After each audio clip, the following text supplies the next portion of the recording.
Sejarah Kabupaten Serang tentunya tidak lepas dari sejarah Banten. Karena Serang merupakan dari Kesultanan Banten yang berdiri pada abad ke-16 yang pusat pemerintahannya berada di Serang. Sebelum abad ke-16, berita tentang Banten tidak banyak tercatat dalam sejarah. Konon pada mulanya Banten masih merupakan dari kekuasaan kerajaan Sunda. Penguasa Banten pada saat itu adalah Prabu Pucuk Umun, putra dari Prabu Sidaraja Pajajaran. Adapun pusat pemerintahannya bertempat di Banten Girang, bertempat di selatan kota Serang. Pada abad ke-6, Islam mulai masuk ke Banten, dibawa oleh Sunan Gunung Jati atau lebih dikenal dengan nama Syekh Syarif Hidayatullah yang secara berangsur-angsur menyebarkan agama Islam di Banten.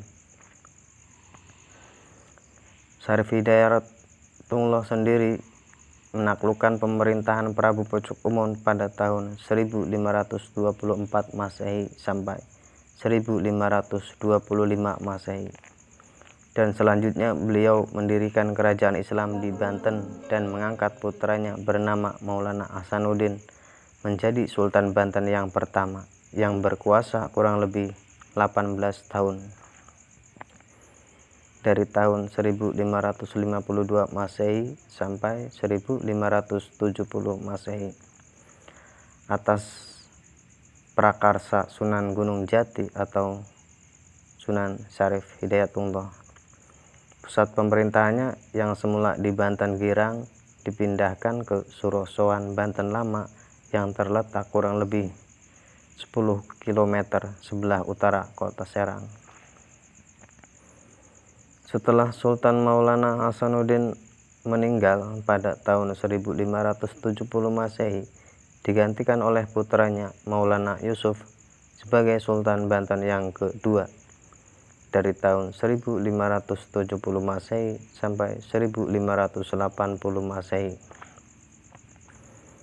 Dan selanjutnya diganti Sultan yang ketiga, keempat, dan seterusnya.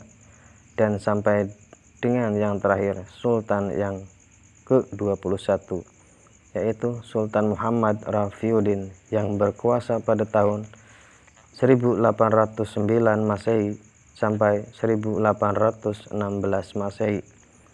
Jadi periode Kesultanan Islam di Banten berjalan selama kurun waktu kurang lebih 264 tahun, yaitu dari tahun 1552 Masehi sampai 1816 Masehi.